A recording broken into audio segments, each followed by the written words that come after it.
Olá, uma ótima noite para você que acompanha a nossa programação. Seja muito bem-vindo a mais uma edição do programa Vejam Só, aquele que, sem dúvida nenhuma, é o melhor debate teológico da televisão brasileira. Que privilégio poder dividir esse momento com você. Muito obrigado pela sua companhia, pela sua parceria. Afinal de contas, você que nos assiste não é aquele telespectador que fica ali assistindo. Não, você interage, você ajuda na construção do programa e nós somos muito gratos por isso também, tá bom? Fica ligadinho aí, que hoje é um daqueles temas imperdíveis para você que curte teologia, tá bom? O programa tá um prato cheio. Antes de apresentar aqui os meus convidados, deixa eu só reforçar aqui para você, ó, meu perfil lá no Instagram, o @zeca_pereira. Chega por lá, mais uma plataforma aí para a gente poder interagir, conversar, bater papo e obviamente, comentar tudo aquilo que acontece aqui no Vejam Só, tá bom? Então, eu fico por lá esperando a sua mensagem. Também deixo aqui registrado o meu agradecimento a todo mundo que passa por lá. Recebo muito carinho dos nossos telespectadores, internautas. E quero aproveitar aqui e deixar um abraço para a dona Luzia, tá bom? E no nome dela, deixar aqui abraçados, então, todos aqueles que curtem e acompanham o Vejam Só. Ela é mãe do Fernando, nosso amigo que trabalha aqui também na RIT. Um grande abraço, Luzia. Obrigado pelo carinho, tá bom? Obrigado por acompanhar o Vejam Só. Eu fico muito feliz em saber que você curte tudo aquilo que a gente prepara por aqui, tá bom? E você, obviamente, pode também acompanhar todo o nosso trabalho aqui nas redes sociais, que já ficam aí disponíveis para você, tá certo? Deixa eu apresentar os meus convidados de hoje. É com muita alegria que nós recebemos novamente aqui nos nossos estúdios. Ele estava um tempinho ausente, mas a agenda do homem está cada vez mais ocupada. Recebemos hoje aqui o pastor e professor Átila Ribeiro, ele que é do Instituto Teológico Dunamis. Graça e paz, meu irmão, que alegria recebê-lo. Seja muito bem-vindo novamente, sempre bom reencontrá-lo bem. Que Deus abençoe. Muito obrigado pelo carinho, meu irmão. Graça e paz, meu amigo Zeca. Graça e paz a todos os telespectadores. É uma alegria imensa retornar aqui ao programa. Como o Zeca disse, as muitas agendas me fazem delirar. Muitos compromissos, mas é sempre bom estar onde nós somos bem recebidos. E sempre, sem exceção, que eu venho aqui, eu sou muito bem recebido. E é uma alegria poder hoje estar aqui mais uma vez e discutir um assunto maravilhoso que é sobre o pré- e o pós-tribulacionismo, um assunto dentro da escatologia, e conhecer aqui também meu irmão Ageu. É um prazer conhecê-lo pessoalmente. Já nos falamos pelas redes sociais, Legal. mas eu não sabia que seria ele o debatedor aqui de hoje. É um prazer conhecê-lo aqui pessoalmente. E estou acompanhado também, Zeca, dos meus amigos, pastor Edivan Matos, lá da minha cidade, veio nos acompanhar para uma agenda aqui em São Paulo. Benção. E veio aqui no programa hoje o pastor Laércio Ribeiro, sobrenome forte, né? Gente de primeira qualidade. E eu quero mandar um abraço para todos os meus irmãos lá da minha cidade, Cachoeiro do Itapemirim, a minha esposa, Letícia, meus filhos, Taná e Yuri, e o meu pastor Fabrício Cardoso. Beijo no coração ao meu pastor e a todos os meus irmãos que congregam conosco. Eu sirvo como pastor lá no Espírito Santo e também sou diretor do Instituto Teológico Dunamis, como o Zeca nos apresentou. Daqui a pouco vai falar do Instituto também, passar as redes sociais para quem nos assiste. Depois passa o contato dos amigos para a produção aqui, porque vai que a gente descobre mais alguns debatedores aí também. Alguns que o irmão tem indicado já tem passado por aqui também. E a pergunta é, nesse esquema de pré e pós, nesse debate, está na sua área de segurança, Átila? Chamou para a guarda aí, não tem jeito. Bom, eu sou mais passador que guardeiro, né? Mas eu me sinto bem na guarda também, não há problema nenhum. Então tá bom. Já viu como é que é, né? Colocou o assunto teológico, ele vai embora. Esses dias eu estava dando aula, era uma aula online, e um aluno foi fazer uma pergunta, eu vi a faixa preta pendurada atrás, assim, né, no quarto dele. Eu falei, irmão, não pega pesado nessa pergunta, não, que se eu não souber responder, você me acaba com essa faixa preta aí. É um perigo. Ô, Átila, quem nos acompanha, tem interesse, quer conhecer o trabalho no Instituto, como é que faz, por favor? Bom, quem nos acompanha aí, quer conhecer o nosso Instagram, o meu Instagram é PR Átila Ribeiro, OFC, UFC não de UFC, de lutador, mas de oficial. Meu Instituto Teológico Dunamis, também aí no Instagram. Quem administra a página é minha esposa, Letícia Ribeiro. Dê uma olhadinha por lá. Temos teologia, do básico ao avançado. Temos também línguas bíblicas, hebraico bíblico, grego bíblico e etc. Tem muita coisa boa para você que deseja se aprofundar mais nas Escrituras. Perfeito. As redes sociais já apareceram aí, enquanto o nosso irmão comentava. Elas vão aparecer em outros momentos do programa, mas nós vamos deixar salvo também lá no nosso perfil oficial do Instagram, tá bom? @programa Vejam Só. É por lá que você manda mensagem para conhecer melhor o ministério do nosso irmão, tá bom? E, obviamente, se quiser informações do Instituto Bíblico, de novo, obrigado, meu querido. Uma alegria recebê-lo aqui. E, a gente tem também o privilégio de receber nesta oportunidade o professor Ageu Alves, ele que é lá do Instituto Betel, da Assembleia de Deus Utinga, lá de Botucatu. Graça e paz, meu irmão, seja muito bem-vindo. Uma ótima noite e um prazer recebê-lo aqui no Vejam Só. Gratidão, Zeca. Boa noite a todos. É uma alegria estar aqui. E agradeço não só também ao Zeca, mas a toda a produção do Vejam Só.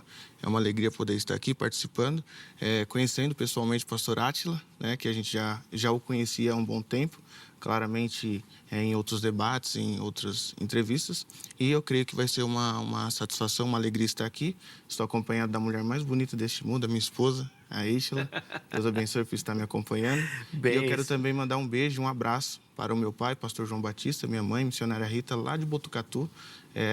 Tudo que eu sou hoje, que eu tenho me formado, me desenvolvido, tem grande parte do que o meu pai semeou na minha vida, e eu louvo a Deus pela vida dos meus pais. Amém. Deus abençoe, Zé. Espero contribuir com o tema.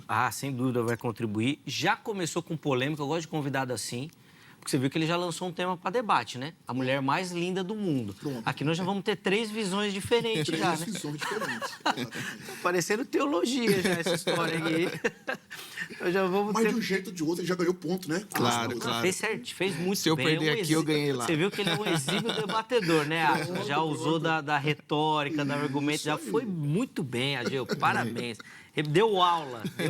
Gratidão. Deu aula. Apesar que o Átila também não esqueceu, né? Já começou mandando um abraço, um beijo para a esposa, né? Acho que só eu que fiquei fora dessa. Então vou aproveitar, meu amor.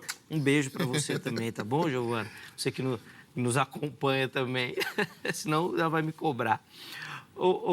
Ageu, para quem nos assiste e quer saber um pouquinho mais do Instituto também, né? Para poder estudar, acompanhar da igreja, passa as informações para a gente, por favor. Maravilha. O Instituto é o Instituto Betel, da Utinga. Se você quiser se inscrever, você pode entrar em contato comigo mesmo. Eu sou professor também das línguas hebraicas, o hebraico bíblico. Eu trabalho com a alfabetização, né, do pleno, do básico até o avançado. Você vai ler, escrever, pronunciar e transliterar, que são os 4 pilares centrais do hebraico bíblico. E eu creio que você também pode acessar o meu perfil do Instagram, que é Ageu Alves, com 2 A no começo. Ali você pode entrar em contato comigo e também acessar o meu podcast, Emitcast.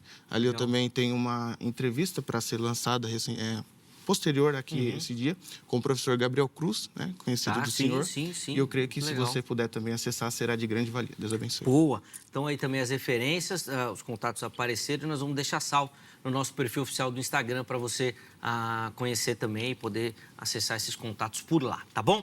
Bom, vamos pro tema da nossa conversa de hoje. Já aparece aí para você. Nós vamos voltar os nossos olhos para o texto de Mateus 24, 31. É óbvio que esse é o texto base, mas tenho certeza que meus convidados vão passear aí por textos bíblicos que vão ajudá-los a construir a linha de raciocínio que eles vão defender. Tá? E a pergunta que a gente quer responder é: o texto comprova que o arrebatamento será depois da grande tribulação? Meus convidados vão começar respondendo a pergunta tema e a linha que eles vão defender e depois, obviamente, eles vão conseguir aprofundar isso e eu vou ter a oportunidade de abrir a enquete para você participar, tá bom? Átila, o irmão vai ter a oportunidade de começar. Como é que o irmão lê esse texto e se ele, então, comprova que esse arrebatamento será posterior à grande tribulação? Por favor. Bom, Zeca, mais uma vez eu gostaria de louvar a Deus por esse tema, um tema que eu particularmente sou apaixonado. Falar do arrebatamento é falar da esperança viva da igreja, a esperança que nós chamamos de a cereja do bolo da escatologia. No texto de Mateus capítulo 24, a temática do programa é Mateus capítulo 24, verso 31. Comprova que o arrebatamento será depois da grande tribulação. Então, com base nessa temática, nós temos alguns pontos para nós analisarmos. Pelo menos 3, 2 de forma explícita e 1 de forma implícita. O primeiro ponto de forma explícita é o arrebatamento, que está estampado no tema do programa. Em segundo lugar, nós temos a grande tribulação e, de forma implícita, a igreja está contida nesse texto. Então, nós temos ali alguns temas. O que é o arrebatamento, o que é a igreja, o que é a grande tribulação E por que não acrescentar mais um tema, que é a diferença entre o arrebatamento e a vinda de Cristo em glória. Nós temos pelo menos 4 passagens, temos muito mais, mas eu vou destacar 4 passagens que apresentam a vinda de Cristo em glória. O que nossos irmãos pós-tribulacionistas às vezes confundem a vinda de Cristo em glória com o arrebatamento da igreja. Zacarias capítulo 14, Mateus capítulo 24, Marcos 13 e Lucas capítulo 21 são textos que tratam claramente com a vinda de Cristo em glória. Vai faltar nesses textos, meu irmão Zeca, algumas características que acontecem no arrebatamento. Nós temos, por exemplo, 3 textos clássicos que tratam sobre o arrebatamento. Em ordem cronológica, nós temos João capítulo 14, que não foi escrito em primeiro lugar, mas Cristo, obviamente, falou João capítulo 14 em primeiro lugar, que diz: não se turbe o vosso coração. Credes em Deus, credes também em mim. Na casa de meu pai há muitas moradas. Se não fosse assim, eu vos teria dito. Ponto. Vou preparar-vos lugar. E se eu for e vos preparar lugar, virei outra vez. A expressão é palinherkomai. Virei outra vez e vos receberei, ou vos levarei para mim mesmo. A expressão ali é paralepsomai, que está na voz passiva. Então a expressão, a voz média, então a expressão ali é vos receber para mim mesmo. Esse é o primeiro texto. Perceba que há um consolo nesse texto. O segundo texto, que trata sobre o arrebatamento, é o capítulo 4 de Tessalonicenses, do verso 15 ao verso 18. Paulo diz o seguinte: dizemos-vos isto pela palavra do Senhor, que nós, os vivos, os que ficarmos para a vinda do Senhor, não precederemos os que dormem. Ele vai para o verso 16.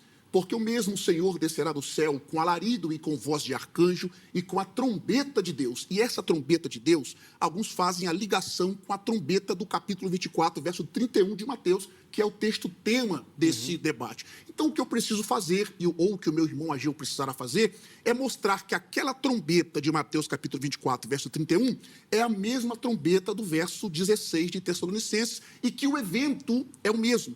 Continuando o texto: o mesmo Senhor descerá do céu, com alarido, com forte arcanjo e com a trombeta de Deus. E os que morreram em Cristo ressuscitarão primeiro. Depois nós, os vivos, os que ficarmos, seremos arrebatados, juntamente com eles, ao encontro do Senhor nos ares, e assim estaremos para sempre com o Senhor. Mas olha o verso 18. Portanto, consolai-vos uns aos outros com essas palavras. E o terceiro e último texto, que também trata do momento da transformação dos santos no arrebatamento, é 1 Coríntios, capítulo 15, versos 51 ao 58. O texto diz assim, ó: aqui vos digo um mistério, e a palavra mistério aqui no texto é importante para a temática. Na verdade, nem todos dormiremos, mas todos seremos transformados. No momento, no abrir e fechar de olhos ante a última trombeta, porque a trombeta soará, e os mortos ressuscitarão incorruptíveis, e nós seremos transformados. Porque convém que isso que é mortal se revista a imortalidade, que é corruptível da corruptibilidade, e quando isso que é mortal se revestir da imortalidade, que é corruptível da corruptibilidade, então cumprir-se-á a palavra que está escrita: tragada foi a morte na vitória. Onde está a morte, o teu aguilhão? Onde está o inferno, a tua vitória? Ora, o aguilhão da morte é o pecado, e a força do pecado é a lei, mas graças a Deus que nos dá a vitória por nosso Senhor Jesus Cristo. Agora olha o 58, consolo para a igreja. Portanto, meus amados irmãos, sejais firmes e constantes, sempre abundantes na obra do Senhor, porque no Senhor o vosso trabalho não é vão. Então nós temos diferença entre a vinda de Cristo em glória e o arrebatamento, e vai faltar em Mateus capítulo 24 algumas características que nós temos no arrebatamento, que nós não vamos encontrar aqui no texto, e na minha próxima fala eu as apresentarei. Eu volto a palavra para o nosso irmão. Tá, não, o Ageu, a palavra está com o irmão. Eu acho que nessa primeira fala dá para colocar a sua visão, a maneira como enxerga. Eu anotei algumas coisas aqui, mas eu acho que depois dá para a gente retomar as ideias que o Átila colocou aqui para você também explicar. Eu acho que essa da trombeta foi bem interessante, assim, né, de explicar tudo. Mas, bom, vamos do início, da introdução. Amém. Como é que o irmão responde a nossa pergunta tema? O texto em tela comprova esse arrebatamento posterior à grande tribulação? Maravilha, vamos lá. Eu tentarei aqui apresentar a vocês que sim, o texto de Mateus capítulo 24, versículo 31, apresenta sim o arrebatamento posterior à grande tribulação. Como um estudante das Escrituras, a gente precisa se debruçar no que nós chamamos de perícope. Por exemplo, o capítulo 24 é uma perícope e ela vai ser sucedida pelo capítulo 25, que é a mesma perícope. Quando a gente estuda a questão de perícope, nós vamos entender que a perícope é basicamente a alma do texto. Então, ela começa iniciando ali por pelo menos 3 pontos que eu defendo isso. O primeiro ponto é literalmente o fator da perícope.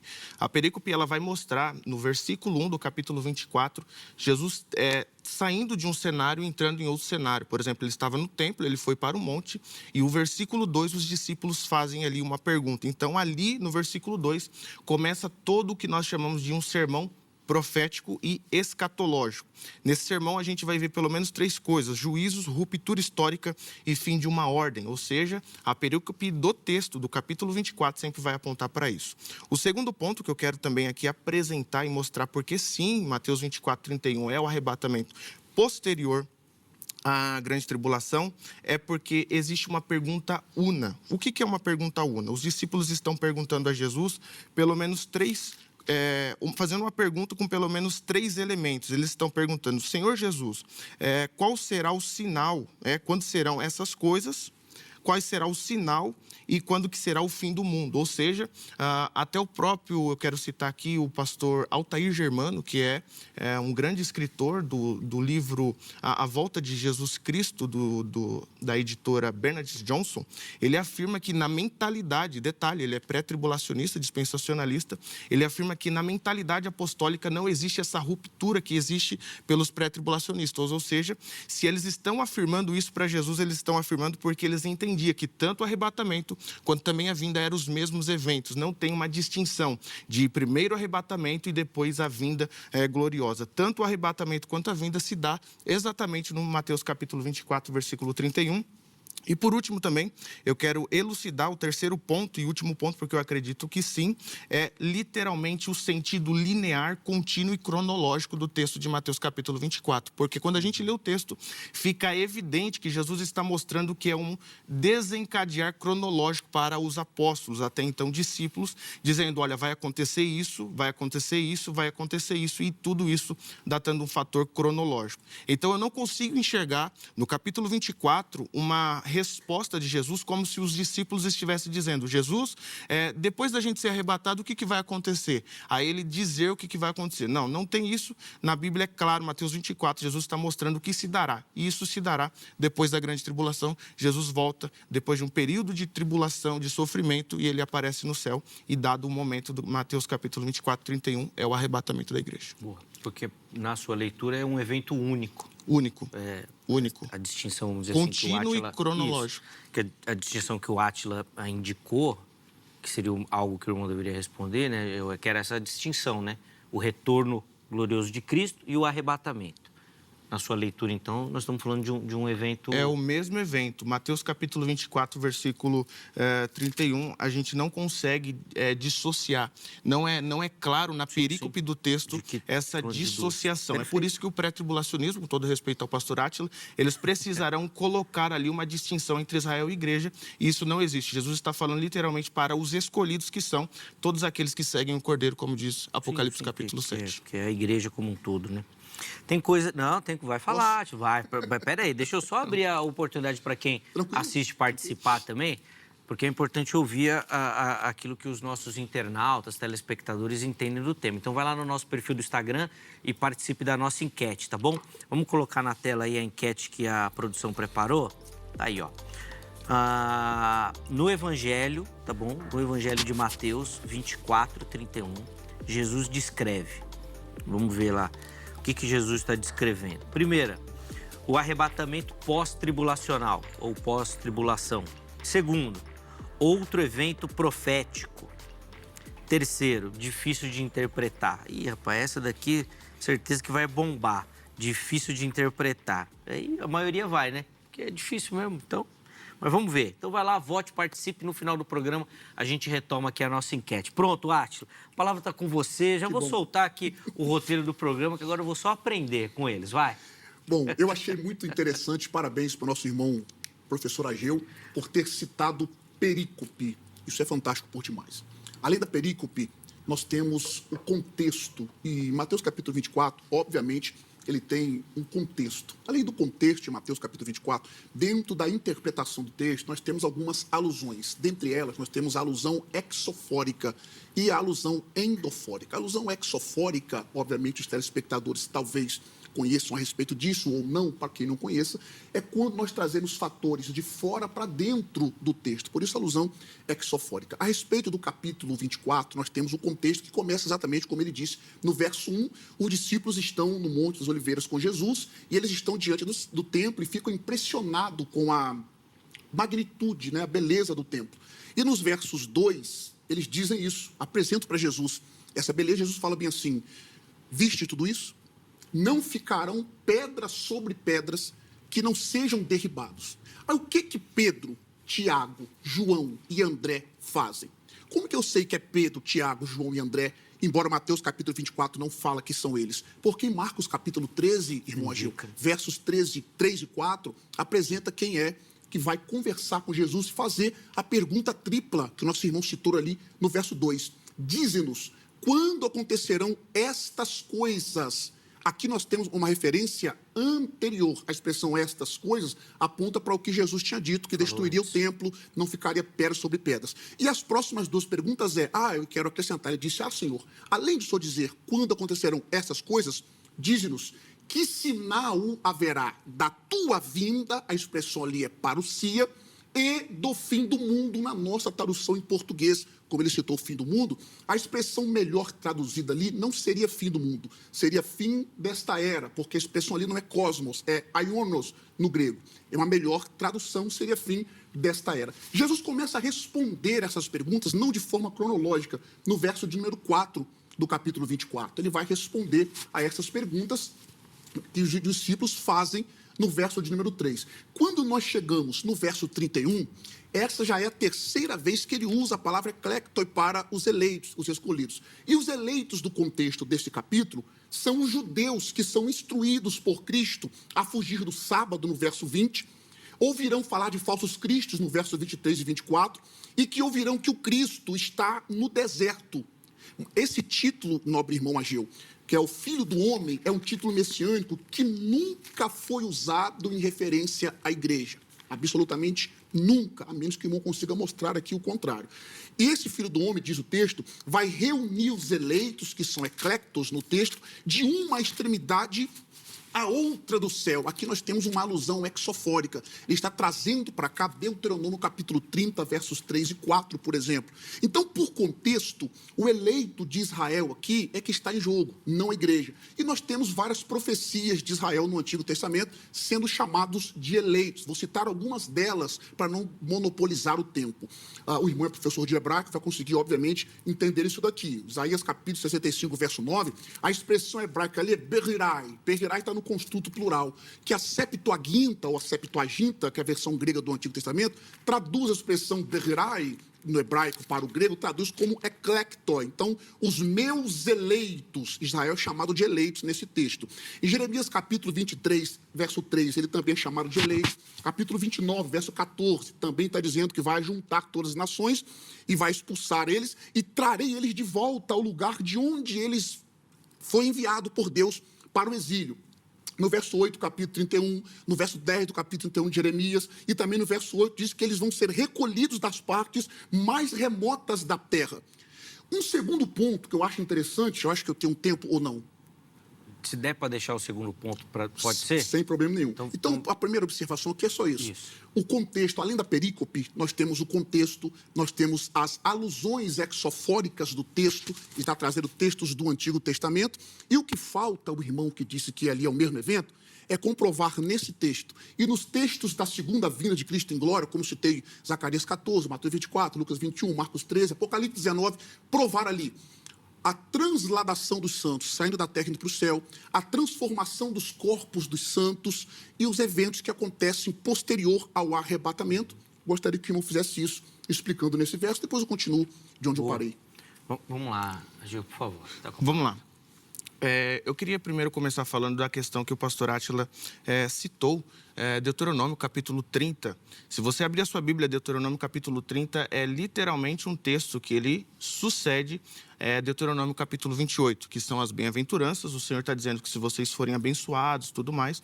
Ao chegar no capítulo 30, ele está dizendo sobre aqueles que não obedecerem ao Senhor, eles serão lançados. A expressão lançados ali, ou será...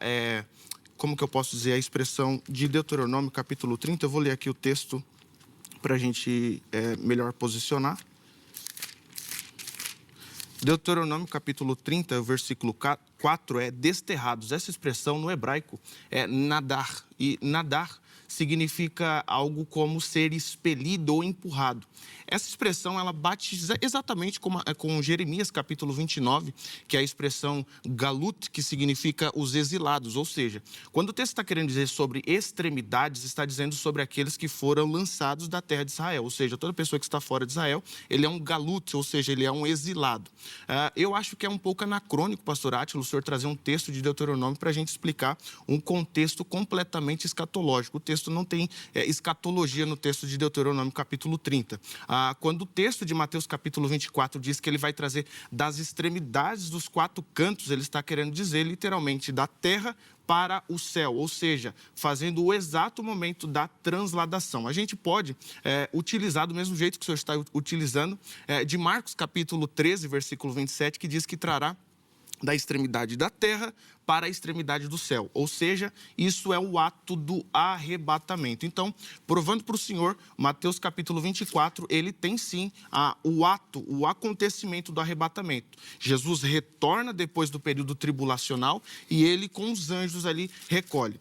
O senhor pode me dizer, não quero colocar palavras na boca do senhor, mas pode me dizer assim, então é os anjos que arrebatam a igreja? De forma alguma. Mas todas as vezes que o texto, quando ele trata da questão escatológica, ele vai trazer os anjos ali como pessoas que participam, ou seja, seres que participam do momento do arrebatamento. Por exemplo, 2 Tessalonicenses, capítulo 1, versículo 7 ao 12, vai mostrar os anjos do Senhor retornando para aplicar juízo, ou seja, os anjos também participam do momento do arrebatamento. Mas lembrando, quem é o arrebatador é Cristo. Judas, versículo 14, diz ali que ele virá na sua glória com os seus santos anjos. Muitos vão dizer que os santos ali são a igreja, mas existem diversos tipos de mecanismos para a gente entender. Por exemplo, o Códex de Beza, ele vai dizer que Judas 1:14 diz que ali são os santos ângelos, que são os anjos, né? São os anjos retornando com o Senhor, e não há aplicabilidade ali para a igreja. Marcos capítulo 13, versículo 27, então, realmente a gente pode trabalhar outros textos para explicar Mateus 24, mas eu acredito que eu fico mais cômodo no Mateus 24, porque ali tem tudo o que a gente precisa, Jesus retornando e arrebatando os seus escolhidos. Antes de eu continuar com meu segundo argumento, eu acho interessante se o irmão abrisse a Bíblia e lesse o texto. O irmão disse bem assim, Marcos capítulo 13, verso 27, Mateus 24, 31, está claramente dizendo que a igreja está saindo, ou os eleitos no texto, está saindo da terra e indo para o céu. Eu vou ler os dois textos e nós vamos ver se é isso que o texto está dizendo. Em segundo lugar, ele diz que Deuteronômio capítulo 30, ele acha anacrônico eu trazer sobre escatologia. Eu acho que o irmão deveria saber sobre a profecia da dupla referência. Deuteronômio capítulo 30 está fazendo uma referência, de fato, aos desterrados de Israel. Por isso que ele usa o substantivo, o verbo nadar, a expressão ali, está fazendo uma profecia de dupla referência. Eles estão voltando do cativeiro, na profecia, mas essa profecia também é aplicável ao período de Israel sendo restaurado pós-tribulação. O nome do autor que o senhor citou no livro, o senhor se lembra? Dizendo de Mateus 24, falando que o pré-tribulacionismo não está correto nesse ponto, dê uma voltadinha nas páginas do livro dele e depois o senhor vai ver ele falando a mesma coisa sobre Deuteronômio capítulo 30. Se o senhor concorda com ele sobre Mateus capítulo 24, o senhor deveria concordar então sobre Deuteronômio capítulo 30, que ele também usa como uma profecia falando sobre a grande tribulação no sentido escatológico. Ou seja, o irmão leu a página que foi conveniente ao irmão, com todo respeito e ética, mas deveria conhecer o argumento sobre isso. Então, Deuteronômio capítulo 30 é sim uma profecia de dupla referência. Ele está falando do Israel sendo desterrado, obviamente, e é exatamente isso que Israel está durante o período da tribulação. Vai acontecer o retorno deles no final. Mateus fala sobre isso. Em segundo lugar, Ele disse que Marcos 13, 27 diz que a igreja sai da terra e vai para o céu. Como esse texto diz isso? Olha o que o texto diz. Marcos 13, 27. E ele enviará os seus anjos e ajuntará os seus escolhidos desde os 4 ventos da extremidade da terra até a extremidade do céu. Ele não está dizendo que vai tirá-los da terra e levá-los até o céu. Ele vai reunir, o verbo ali preposicionado, epsinagoge, a expressão epsinago ali, é reunir, juntar, não está prometendo tirar da terra e levar para o céu. O que está acontecendo em Mateus capítulo 24, verso 31, nessa profecia, é a mesma coisa, olha o texto. E ele enviará os seus anjos, mais uma vez, com rijo clamor de trombeta, os quais ajuntarão os seus escolhidos, desde os 4 ventos, de uma a outra extremidade dos céus. Perceba que ele está usando aqui, faltou nesse texto a terra. Então isso aqui é uma hipérbole dizendo que ele vai estar onde estiver o eleito, que no caso é Israel, eles serão reunidos. Em terceiro lugar, quem vai reuni-los aqui são anjos. A Tessalonicenses capítulo 4, verso 16 diz: o mesmo Senhor descerá do céu. A expressão ali, nós temos um pronome, autos. Ele, o mesmo no grego. Isso enfatiza que o próprio Cristo é quem vai arrebatar a igreja. Nesse texto, se você concordar que é o arrebatamento, então, na sua visão, quem arrebata a igreja são os anjos, não Cristo. Olha o problema. Em terceiro lugar, continuando sobre Mateus 24, verso 31, comparando com Tessalonicenses capítulo 4, verso 17, porque agora só respondi as coisas que ele falou. É verdade que vai existir, irmão Ageu, algumas semelhanças entre o arrebatamento e a segunda vinda. Um minuto para você construir o raciocínio e deixar uma pergunta para ele. Beleza. Vai lá. Então, é verdade que vai ter algumas semelhanças. Agora, existem também, irmão Ageu, semelhanças entre o primeiro advento de Cristo, há 2000 anos atrás, e o segundo advento. Mas isso mostra que são os mesmos eventos? Não. A primeira vinda de Cristo e o segundo evento, a segunda vinda, são 2 coisas diferentes. E nós sabemos que não são iguais por causa das diferenças.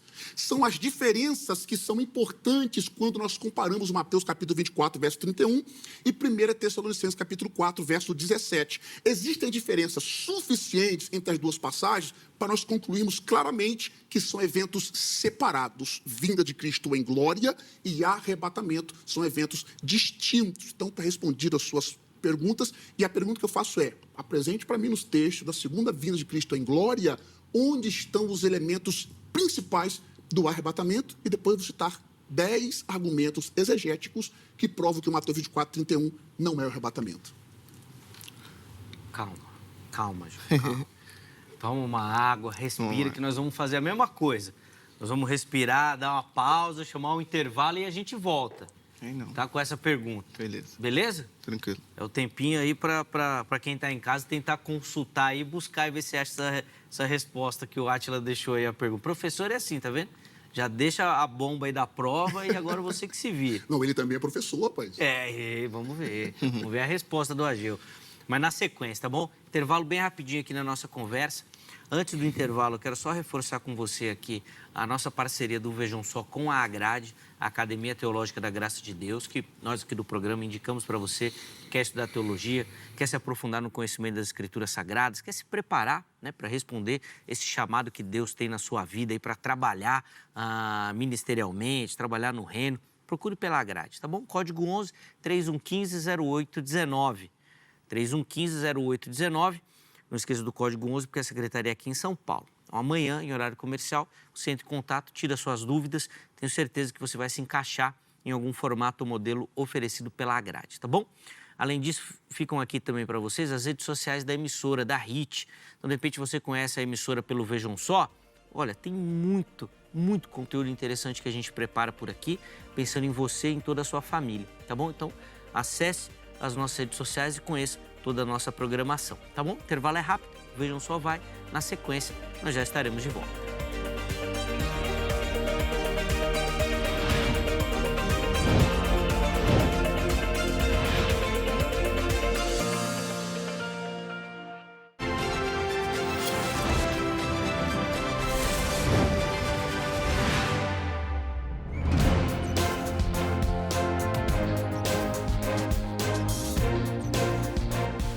Muito bom, já estamos de volta com o Vejam Só, intervalo rapidinho na nossa conversa. Hoje o Vejam Só super acadêmico. Estamos analisando um texto bíblico que serve como base para a gente aprofundar nessa temática, falando sobre o pós e pré-tribulacionismo, usando o texto de Mateus 24, 31 como base. Recebendo aqui nos nossos estúdios o professor Átila Ribeiro e também o professor Ageu Alves, que nós finalizamos o primeiro bloco com uma pergunta que o professor Átila deixou, professor Ageu. E nós vamos começar, então, esse bloco com a sua resposta, tá certo?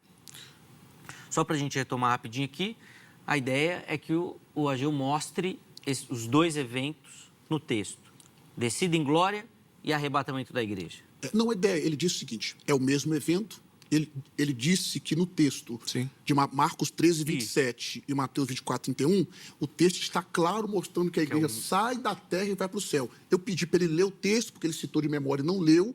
Eu disse que ali não tem nada de saindo da terra e indo para o céu. Então, o que falta no texto, é ele, já que é o mesmo evento, é ele me apresentar nos textos. Ele pode ir para qualquer outro texto que ele quiser. Nem precisa ficar em Mateus 24. Pode ir para qualquer outro texto.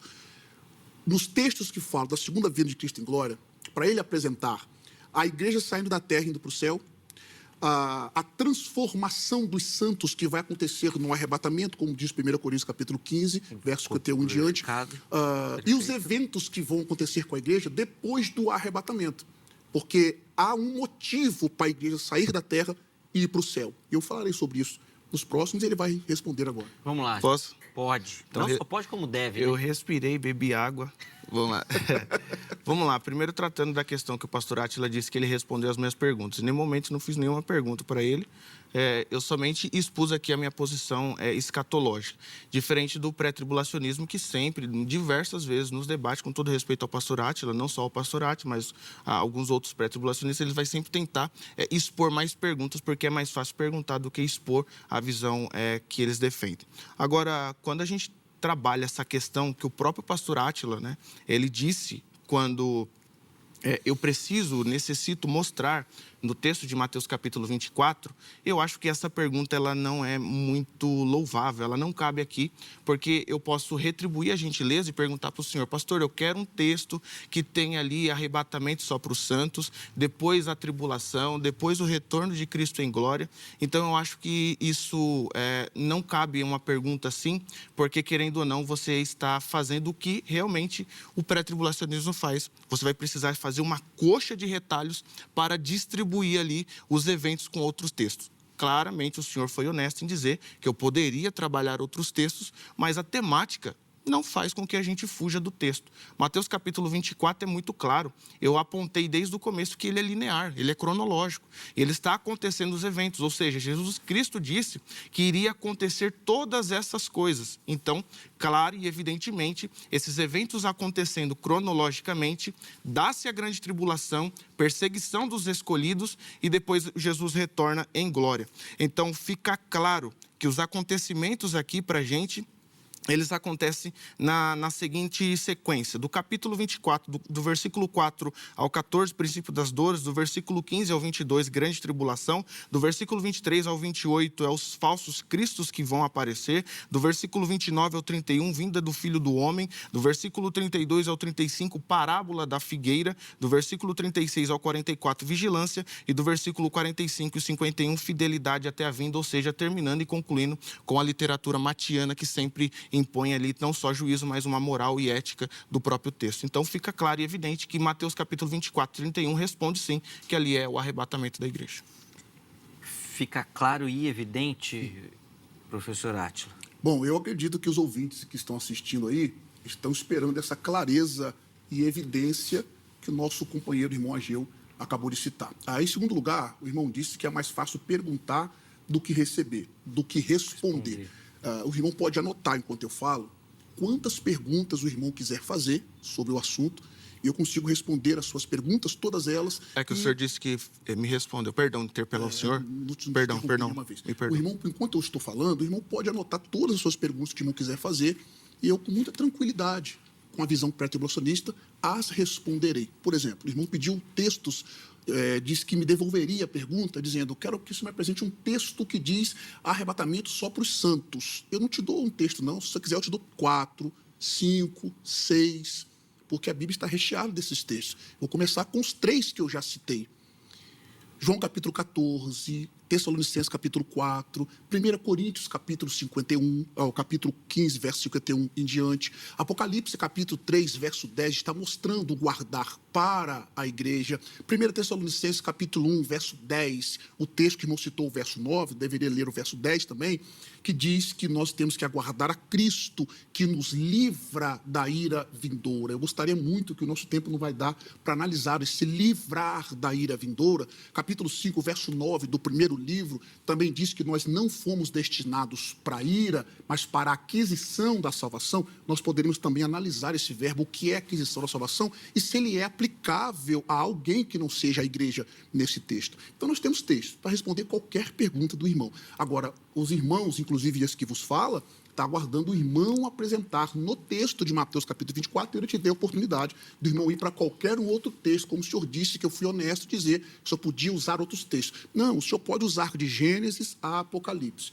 E nós não vamos encontrar o pós-tribulacionismo na Bíblia. Eu achei até sincero da sua parte em dizer que Mateus capítulo 24, nós temos uma perícope. Eu achei que o irmão ia trabalhar nesse sentido, mas o irmão citou os textos e percebi que não faz jus ao início da sua fala, e eu retorno com o mesmo respeito ao respeito direcionado a mim. Sobre a questão de Mateus capítulo 24, verso 31, vou retornar ao texto. Vamos lá. O doutor Steve McEvoy, para citar um grande teólogo, ele disse: as diferenças entre as declarações de Mateus capítulo 24, versos 30 e 31, superam em muito qualquer suposta semelhança com o texto que o irmão disse que tem semelhança, irmão Ageu. Por exemplo, onde que Paulo menciona o escurecimento do sol, como Mateus 24 e 29? Onde que a lua não vai dar mais a sua luz, como está no verso 29 também? As estrelas caindo do céu, no verso 29. Os poderes do céu sendo abalados, no mesmo verso. Todas as tribos da terra se lamentando, no verso 30. Todo mundo vendo a vinda do Filho do Homem, como está no verso 30. Ou então Deus enviando anjos. Como eu disse, em 1 Tessalonicenses capítulo 4, verso 16, o texto diz que o próprio Senhor é quem vai arrebatar a igreja. E a expressão grega ali é hoteautos rokirios. Esse pronome aqui dá ênfase, ele, o próprio Senhor. Então o irmão criou um arrebatamento feito pelos anjos, o que não é a primeira vez que um pós-tribulacionista afirma isso em um debate comigo. O irmão criou um arrebatamento feito pelos anjos, e Paulo não diz que os anjos vão arrebatar, né? Tessalonicenses fala apenas da voz do arcanjo. No Sermão do Monte, irmão Ageu, nada, absolutamente nada é dito sobre uma ressurreição. Enquanto no texto de Tessalonicenses, Coríntios, isso aqui é o ponto central do arrebatamento, a ressurreição e a transformação dos santos. Então, além disso, a ordem da subida está ausente em Mateus. Nós não temos subida da terra para o céu, como o senhor disse que tinha. Eu li o texto, e se o senhor quiser, nós podemos ler mais quantas vezes o irmão quiser. Não tem a subida da terra para o céu, ali é a reunião dos eleitos. O que nós vamos ver como parte central da epístola, essa saída da terra, encontrando com Cristo nos ares, no arrebatamento. Fique à vontade. Vamos lá, professora, por favor. Bom, em nenhum momento você pode voltar ao vídeo, vai estar disponível para você pode voltar. Em nenhum momento eu afirmei aqui que a igreja é arrebatada pelos anjos. Eu não disse isso. Se você subentendeu, é diferente, mas eu disse que o arrebatador é Cristo. Eu deixei isso bem claro. Eu disse que os anjos, eles reúnem e o arrebatador é Cristo. Isso vale salientar.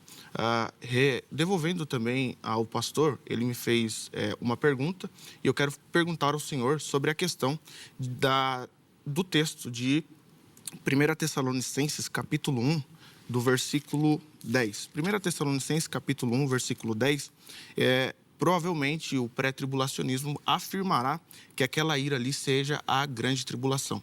É isso? É a grande tribulação, pastor? Sem sombra de dúvidas. Sim, é a grande tribulação. A grande tribulação, ela tem um período duradouro?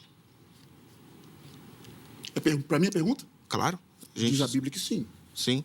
Então, a gente acabou de descobrir que a ira do Senhor dura somente um período, tá bom? Então, se você está aí preocupado, fique em paz, que a ira do Senhor vai durar só um momento. Meu irmão, isso não existe. A ira aqui que próprio apóstolo Paulo está querendo dizer. Em 1 Tessalonicenses, capítulo 1, versículo 10, é a perdição, ou seja, é o fator da segunda morte, como diz os textos também lá de Apocalipse, que diz que bem-aventurado é aquele que tem parte na primeira ressurreição. Ou seja, a ira de Deus, ela só é derramada não na grande tribulação. A gente tem que tirar essa ideia de que a grande tribulação é a ira de Deus. A grande tribulação é a perseguição do anticristo contra os escolhidos, com permissão do Senhor Jesus sobre a questão do anticristo perseguir. Então, a ira aqui, essa expressão no grego, o senhor é professor, eu não sou, preciso aprender com o senhor, é a expressão org, se eu estiver errado, o senhor me corrija, e essa expressão aqui significa o sentido de perseguição, de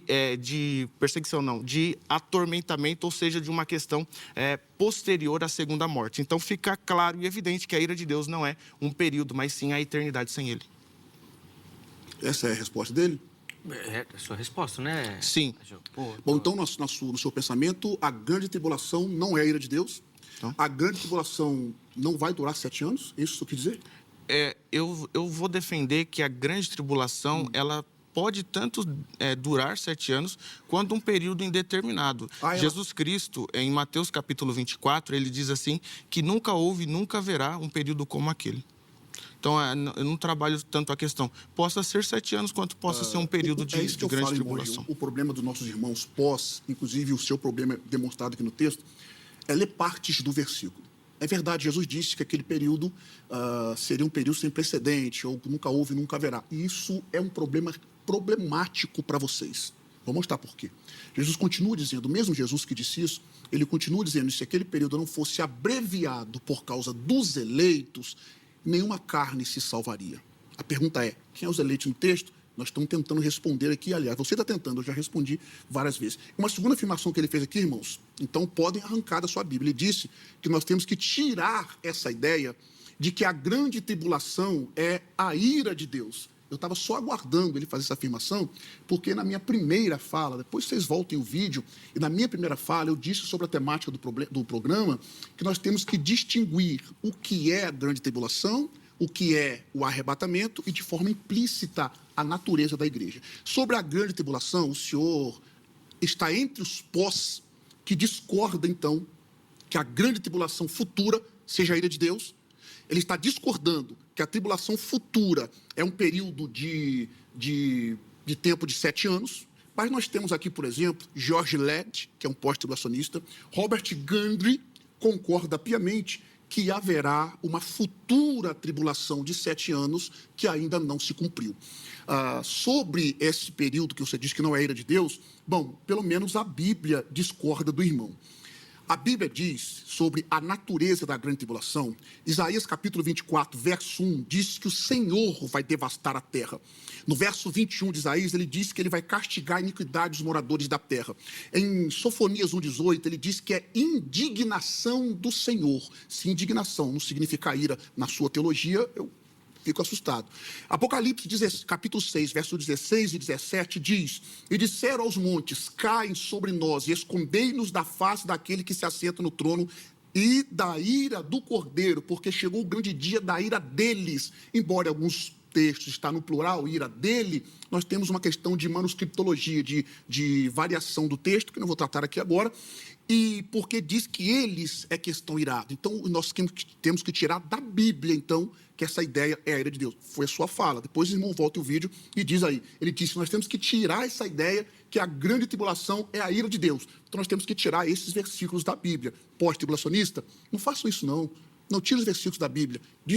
Apresenta o que a Bíblia diz. Olha no verso 7, capítulo 14. 30 segundos. Tá bom. Temem a Deus e dá-lhe glória, pois é chegada a hora do seu juízo. No verso 10, também esse beberá do vinho da cólera de Deus. E para concluir, no verso 19, então o anjo passou a sua foice na terra e vindimou a videira da terra e lançou-a no grande lagar da cólera de Deus. Irmãos, a grande tribulação não é a ira do diabo nem a ira do anticristo. Eles são apenas canais pelos quais a ira de Deus está sendo canalizada. Então a igreja não foi destinada para ira, como diz Paulo no capítulo 5, verso 9, do mesmo texto Tessalonicenses que o irmão leu.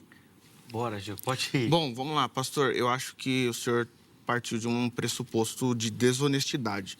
Em nenhum momento eu disse para tirar da Bíblia. Eu não disse isso. Eu disse para tirar da interpretação que as pessoas têm de que a grande tribulação é a ira de Deus. Então, como... O senhor me interpelou, então vamos lá. Então, como que faz? Porque eu interpelei ele, pastor, não... Sim. Posso concluir? Um a um, vamos, vai lá. Não, com o senhor não tem como, o senhor vai ganhar. Olha o tamanho do braço do pastor. Vamos lá. Então, quando a gente trabalha essa perspectiva de que a grande tribulação é a ira de Deus, fica o seguinte na visão cronológica pré-tribulacionista. Jesus arrebata a igreja, aí aqui tem um período da ira de Deus, aí depois, no milênio, Jesus volta e aí fica tudo bem. Não faz um mínimo de sentido. A ira de Deus, ela será derramada posterior ao fator da segunda morte, que é quando nós trabalhamos. O senhor trabalhou diversos escritores, e quando eu trabalhei o meu escritor, ele disse que eu usei somente aquilo que convia, e não. Ele está dizendo a leitura, a interpretação do pastor Altair Germano no livro A Volta de Cristo, pela Bernard Johnson, que é clara e evidente no quesito histórico, que a igreja em todo o período histórico, desde do início da igreja, no decorrer da história, ela é pós-tribulacionista, ou seja, ela entende que existe um período em que a igreja passará e é que a igreja sofrerá, e essa tribulação não é a ira de Deus, mas fica aqui o meu posicionamento sobre a questão que o pastor disse. Tá. Irmãos, nós vamos caminhando para o final do programa, tá? Infelizmente, nós vamos precisar já ir para as conclusões aí, tá? Então, é óbvio que vocês podem ficar à vontade aí também, para quiser lançar mais algum comentário, mas eu só vou pedir a gentileza, principalmente você, tá, Gil, que vai ser o último. Não coloca a pergunta pro Átila, não, porque senão depois ele não vai poder responder, tá? Mas vai nas suas... De igual modo, pastor. Não, é que você não vai ter uma fala ainda, né? Então você vai ter... Senão você joga para ele lá e depois ele vai me cobrar. Aí você não deixou eu responder, não, porque não tem tempo, tá bom? Então vamos lá, considerações finais, conclusão, comentários. Fica à vontade aí, pastor Átila. Essa vai ser, infelizmente, a última fala. Só um adendo no que ele disse, eu já volto para os meus argumentos, de forma bem simples e objetiva. Ele disse, eu achei que ele ia rebater a Bíblia com a Bíblia. Mas parece que a autoridade do autor que o senhor citou no seu pensamento é maior do que a Bíblia, porque ele citou o autor para comprovar. Eu citei textos bíblicos mostrando que a tribulação é, de fato, a ira de Deus. E ele disse sim, para nós tirarmos essa ideia de que a tribulação é a ira de Deus. Para tirar essa ideia, tem que tirar os textos bíblicos. Okay? Em segundo lugar, olha o argumento que todo pós-tribulacionista usa. A igreja sempre foi pós-tribulacionista, ou seja, no pensamento dele, o pré-tribulacionismo é novo, não é isso que você está querendo dizer? Claro. Pois bem. Historicamente falando. É? Então, o pré-tribulacionismo que você professa, irmão Ageu, é mais novo... Eu não sou pré. O pós-tribulacionismo que o irmão professa é mais novo do que o pré que, segundo vocês, surgiu com John Nelson Darby. Nós temos 4 tipos de pós-tribulacionismo. O pós-tribulacionismo clássico, semiclássico, dispensacionalista e futurista. O irmão acredita que a tribulação final, 7 anos, é futura ou não? Futuro. Então, o seu pós-tribulacionismo é mais novo do que o pré, que, segundo vocês, nasceu com John Nelson Darby. Esse argumento do silêncio, esse argumento de que o pré é novo, que nasceu com John Nelson Darby, por causa de Margaret MacDonald, devia ser arrancado do pensamento pós-tribulacionista. Primeiro, porque ele não é verdadeiro.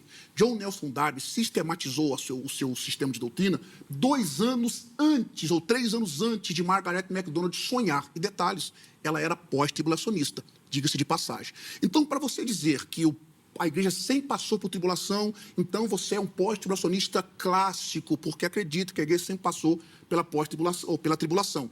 Isso é chamado de intratribulacionismo. A igreja passava pela tribulação. Então, para você abraçar o pensamento deles, você vai ter que crer na iminência, como eles criam. Por isso que saiu do clássico e virou semiclássico. Aí, na iminência, eles deixaram de crer. Depois do semiclássico, eles pararam de crer na tribulação futura. Aí, depois disso, surgiu o pós-tribulacionismo dispensacionalista. Aí, crendo na tribulação futura, surgiu o futurista, do qual você faz parte. Se esse argumento fosse sincero e verdadeiro e honesto, como você disse que eu sou partir para uma desonestidade, se o seu argumento fosse honesto, você tinha que crer em tudo que o pós-tribulacionismo clássico ou semiclássico acreditaria. Então, você usar esse argumento de que a igreja sempre passou por tribulações para se tornar pós-tribulacionista é um argumento anacrônico, muito anacrônico. 50 segundos, Átila. Ok, eu concluo. Então, os eleitos no texto de Mateus capítulo 24, nós temos que entender a regra do contexto. No verso de número 22, 24 e 31, de Mateus, capítulo 24, verso 20 e verso 22 de Marcos e também o verso 27, é notório que o autor usa para se referir à mesma entidade nos 3 versículos. E olha para eu concluir, Marcos capítulo 3, verso 23. E se o Senhor não abreviasse aqueles dias, nenhuma carne se salvaria, mas por causa dos escolhidos que escolheu, abreviou aqueles dias. É notório que isso aqui está falando sobre a escolha de Deus a Israel. A expressão grega ali é dia tus eclectos hus exelexato ecolobos sentas remeras. Olha o que Loinaida traduz. Mas por causa do seu povo escolhido que ele escolheu, ele diminui aqueles dias. Então é claro no texto que os eleitos ali é Israel e não a igreja. Eu concluo aqui a minha fala, agradeço aos irmãos pela oportunidade, agradeço o Ageu, o professor Ageu, pela gentileza, um jovem muito simpático, educado e muito bom pós-tribulacionista. Obrigado, Átila, pelo carinho. Só para reforçar para você que nos assiste, contato do nosso irmão à sua disposição no nosso perfil oficial do Instagram, no @programa Vejam Só. Vamos lá, professor Ageu, também, considerações finais, sua conclusão aí, por favor. Vamos lá, eu quero concluir dizendo que em nenhum momento eu disse que é falacioso o que o pastor defende. Eu disse que é falacioso e ele agiu de desonestidade dizendo que eu disse que é para arrancar textos da Bíblia. Eu não disse isso, eu disse sobre a questão de entendimento, ou seja, da interpretação que as pessoas têm das Escrituras. Então, eu acredito nessa posição que a ira de Deus não é, que a grande tribulação não é a ira de Deus. Mateus capítulo 24, eu apresentei para vocês aqui, como o pastor Átila disse, eu iniciei realmente mostrando a perícope, mas infelizmente acabei não conseguindo desenvolver e trabalhar a questão de perícope. Peço até perdão, sou novo, estou começando, mas fica claro que a estrutura ela é progressiva, o discurso ele é progressivo. Eu mostrei para vocês aqui o desencadear dos eventos, que são 3 principais eventos no texto de Mateus capítulo 24, que é a tribulação, a vinda, que é a parousia, né? Ou parousia, né, senhor professor? Parousia, isso, e a reunião dos eleitos. Então, isso acontece no texto de Mateus capítulo 24. Então, eu acredito que sim, que a igreja, e você que é a igreja que está aí me assistindo, vamos passar pela grande tribulação. Que Deus abençoe e nos guarde, e eu creio que o pastor Átila vai estar lá com a gente. Eu quero agradecer, Zeca, pela oportunidade. Eu ia falar amém, mas não pode. Se eu falar amém aqui, vão dizer que eu estou apoiando ele. Deixa eu só concluir, pastor. Boa tribulação para você, Ageu. Obrigado. Eu quero agradecer a oportunidade a toda a direção, aqui os bastidores. Zeca, gratidão, é uma alegria estar aqui. Espero voltar mais vezes. Sem dúvida. Quero louvar a Deus pela vida do pastor Átila. Pastor, eu sou fã do senhor, gosto muito do senhor e pretendo futuramente aprender grego com o senhor. Se um dia eu conseguir aprender grego com o senhor, vai ser complicado que eu vou aprender grego para tentar refutar ele. Mas Deus abençoe, gratidão. Foi uma alegria estar aqui com vocês. Mas vai ser bênção, que eu tenho certeza que o Átila não vai se importar nem um pouco de você estar lá na sala com ele, de aprender com ele, e de que sim, em algum momento, precisar usar todo o conhecimento para demonstrar. Eu tenho muitos alunos pós-tribulacionistas. Normal. Isso não interfere em nada. Obrigado pelo carinho. Zeca. As portas estão abertas. Amém. Espero que o irmão curta e tenha curtido e volte outras vezes. Amém. Porque, como o Átila falou, realmente o irmão desenvolveu muito bem a ideia, foi muito bem e conseguiu colocar, explanar bem, claramente, tudo aquilo que o irmão defende, tá bom? Obrigado. O contato dos nossos convidados à sua disposição no nosso perfil do Instagram, @programa Vejam Só. Chega por lá para você conhecer um pouquinho melhor o trabalho dos nossos irmãos. Vamos colocar rapidinho o resultado da enquete na tela para a gente não ficar sem. No Evangelho de Mateus 24, Jesus descreve. Vamos ver como é que ficou a porcentagem. 52% afirmando que ali o texto fala do arrebatamento pós-tribulacional. Rapaz... Tem uns pós assistindo aí. 24% outro evento profético. E 24% difícil de interpretar. Então, rapaz, eu fui bem pela pesquisa? Foi bem, mas isso daí não é comum. Não é comum. Via de regra, o pré-tribulacionismo ganha normalmente de lavada. Eu acho que só os pós que estão assistindo agora, não sei como é que ficou aí. Mas assim, fizeram um complô dos pós, assim, vamos voltar. Tá diferente mesmo. Muito obrigado pelo carinho, obrigado pela audiência. A edição de hoje fica por aqui. Amanhã, se Deus permitir, nós estaremos de volta com mais um Vejam Só. Um forte abraço e até a próxima.